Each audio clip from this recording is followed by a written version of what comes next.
Good morning. It is the day after the rant. Forgive that rant, please. But I really am not going to, I shouldn't ask for forgiveness because I'm not going to apologize for it. I was at my breaking point. I'm just now going to be getting out of bed soon and getting dressed and washed up to go up to see my mom. But I wanted to let you know that the meeting went very well. When we went in, I had told my brother I can't speak to these people. I can't be rational. I'm so upset that. So he did, when we first came in, they're trying to address everything to me. And I just looked over at my brother and he said, I guess I'll be speaking for us right now. So he did a great job. He was not defensive or aggressive or,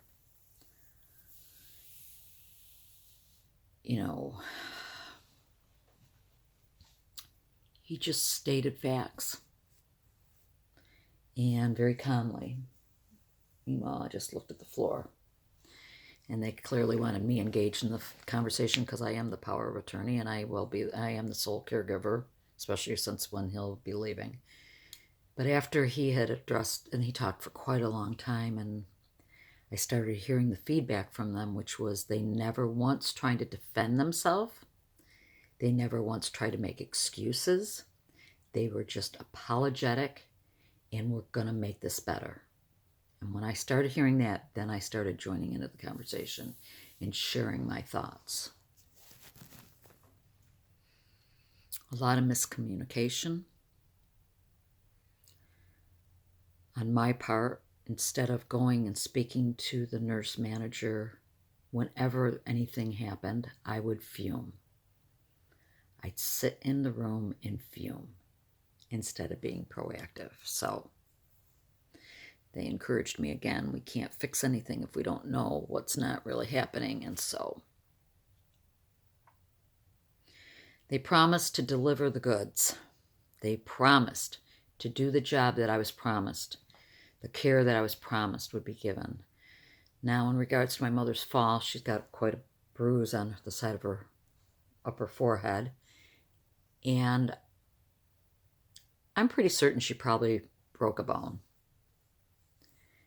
Not a huge fracture, but there's something.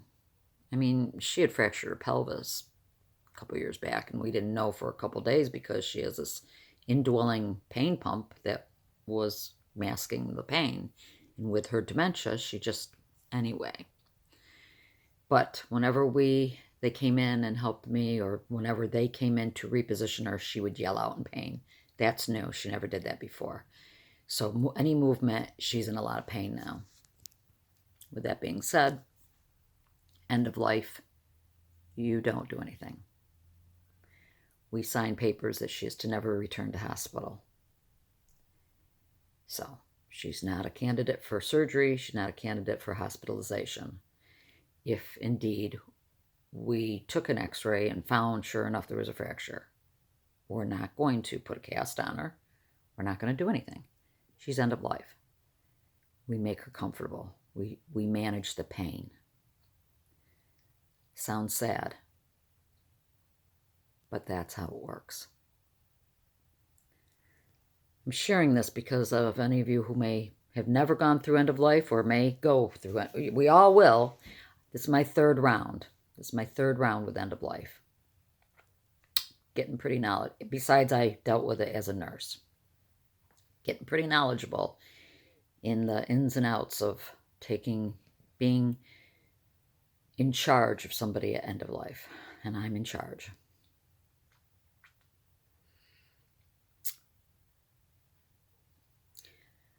At one point, I did not want to cry in front of these people, but I did just a little bit because I literally said to them, you made me feel like I was your enemy and you were my enemy, and I had no allies here. And when my brother leaves, I'm all alone in this. And they got very upset. And I'm not crying, but very emotional, saying that's not what was ever meant. And we are so sorry if you felt that way.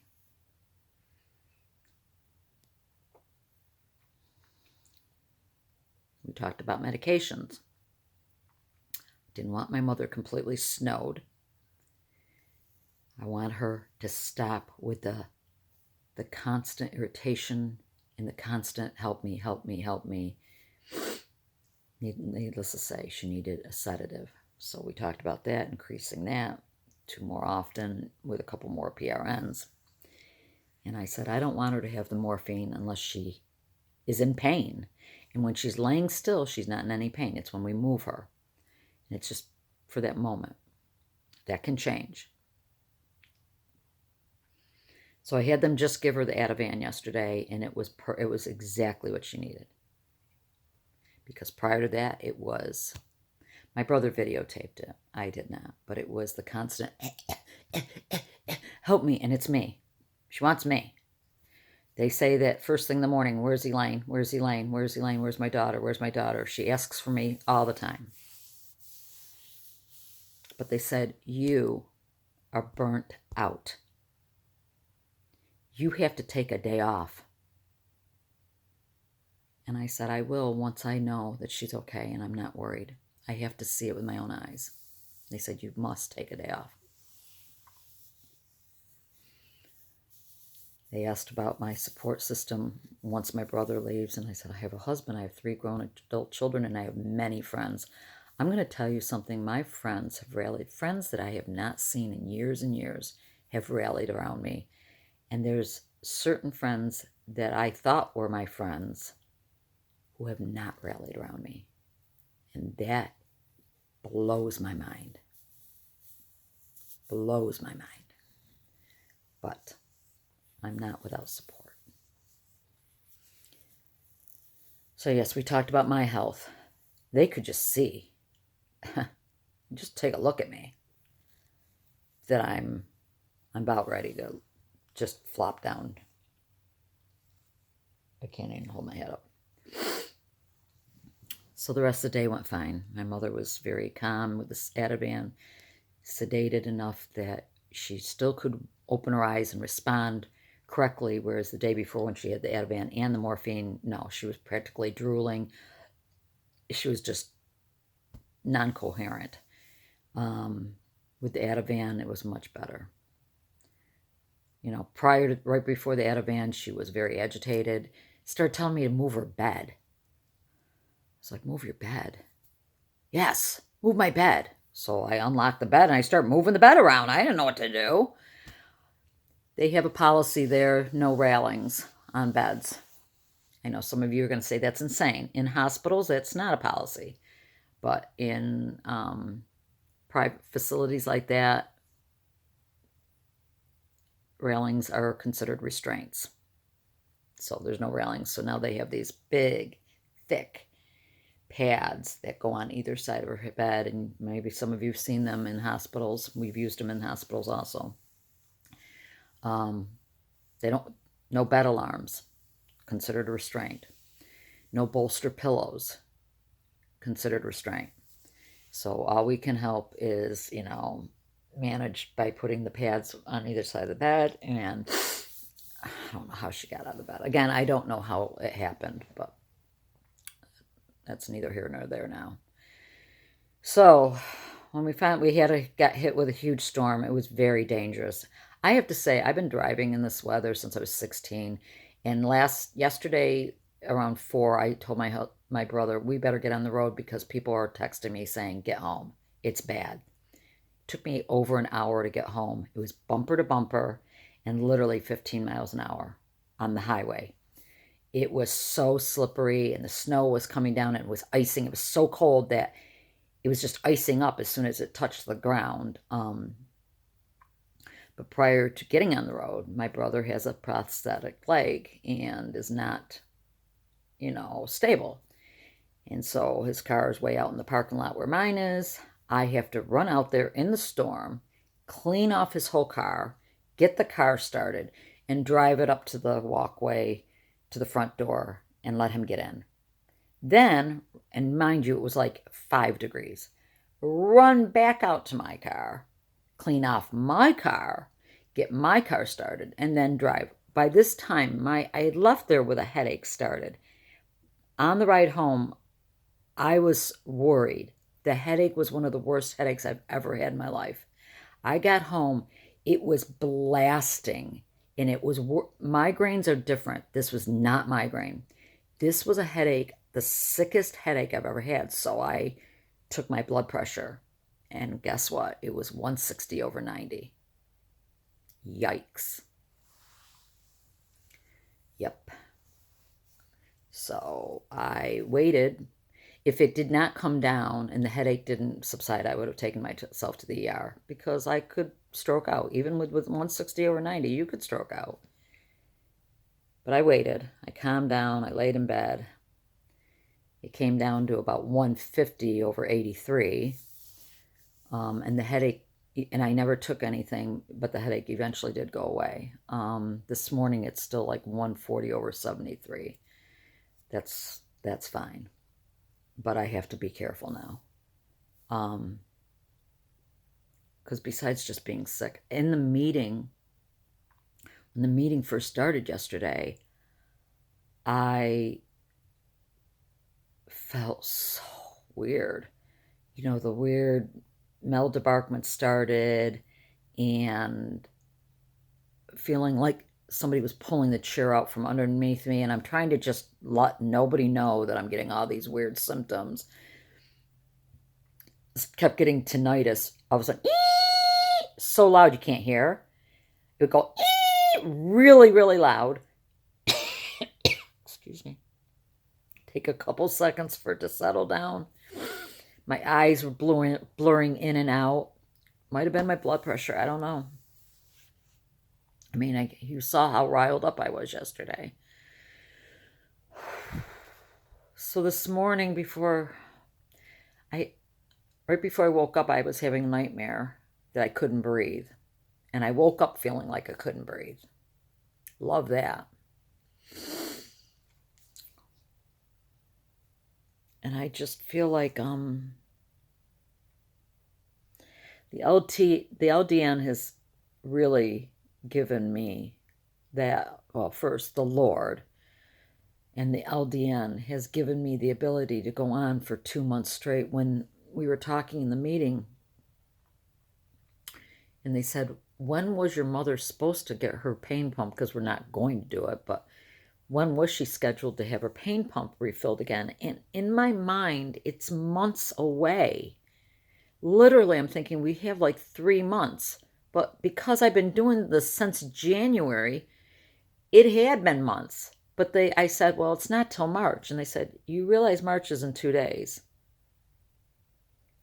I had not realized March was in 2 days. I said, what? And my brother said, Elaine, March is in 2 days. I'm like, oh my God. And I literally pulled out my phone to look. I was like, oh my God, I've been doing this for months. And they're all like, and that's why you need to stop. I'm like, I can't believe this. Months I've been doing this. Let's not include the 3 whole years of caring for her, but this intense 2 months of this. Unbelievable. I had no idea March was just tomorrow. I had no idea. None. I was clueless. You couldn't tell me. I could barely tell you what day of the week it was. It's just going and going and going to be there for her. But I'm only going for a couple hours today. I'm not rushing up there this morning. I would go leisurely, and then I'll leave early. Once they medicate her and she's sleeping, I'm not going to spend 8 hours there. Nothing I can do. And she could linger another month.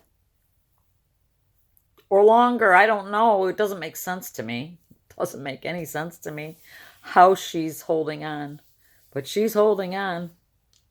So thank God for my family. Oh, my family's been wonderful to me. I'm so blessed. I am so blessed to have kids who are so caring. I did something right. I'm going to take credit here. I did something right because my kids and my husband and my friends, my good friends, Yuda has been there anytime, night or day. But again, I'll just say this because she doesn't watch these. I have a friend that I talk to on the phone almost every single day. She's going through her own issues. She has her own issues, I understand. She's got agoraphobia. She's got horrific anxiety and depression. And the last time I talked to her, they were I probably mentioned this on a prior video, but they had been testing her for Alzheimer's. She hasn't checked in with me once. Not once. If she hasn't heard from me in weeks and weeks and weeks, wouldn't you be curious?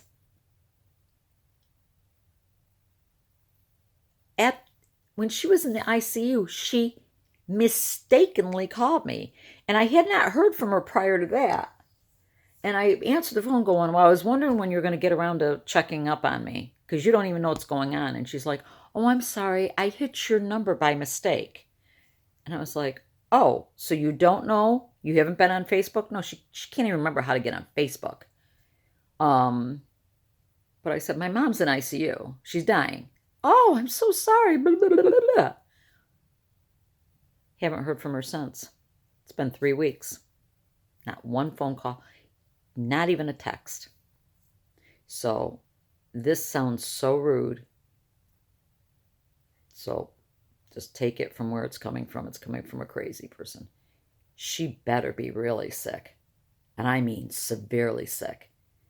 Because if she has just blown me off, and I finally texted her this morning and just wrote, I find it astonishing that you have not checked on me in regards to my mother. I have not heard back from her yet. Have not heard back from her yet. That's who I'm talking. Friends like that. Bye-bye. But girls, young women that I went to school with are reaching out to me, who I haven't seen in years.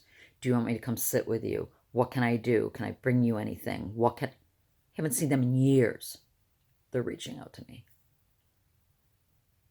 So I'm blessed. I'm hurt by some people, especially this person, but I'm blessed by the ones who are there for me. So that's my update, that the meeting went really well. Again, I will reiterate that everything I needed to hear and wanted to hear, I heard. Now, let's see if it comes to fruition. Forgive the way I look. I'm sorry. I'm a mess. Again, put yourself in my shoes. As sick as you are, imagine having to do this.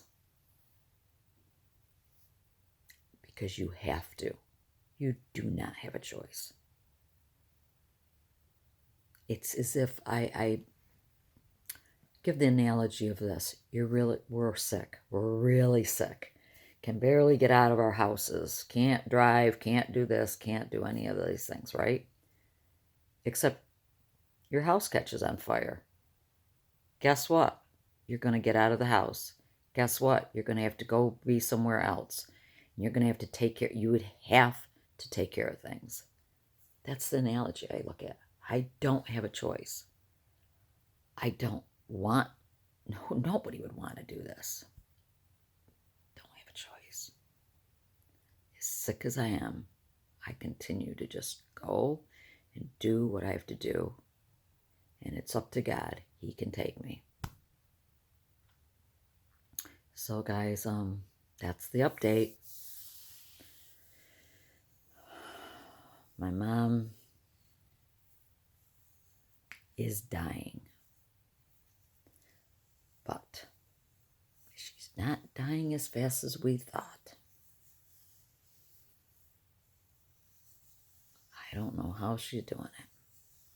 If we ended up asking them to go ahead and take some labs, I'm sure her blood would show, holy moly. We did an EKG, we'd say, holy moly. If I even took her blood pressure, I a couple times have wanted to take her pulse. I wanted to bring my stethoscope and bring my blood pressure cuff up with me, and my husband told me not to. He said, do not do that. I said, I'm just doing it. And he goes, you're not going to do anything. So you hear that she's in tachycardia. You hear that she's in AFib. You hear that, her heart is, her respirations are like 9. Okay, she's dying. And I said, you're right, you're right, you're right. At this point, ignorance is bliss. God bless. Bye-bye.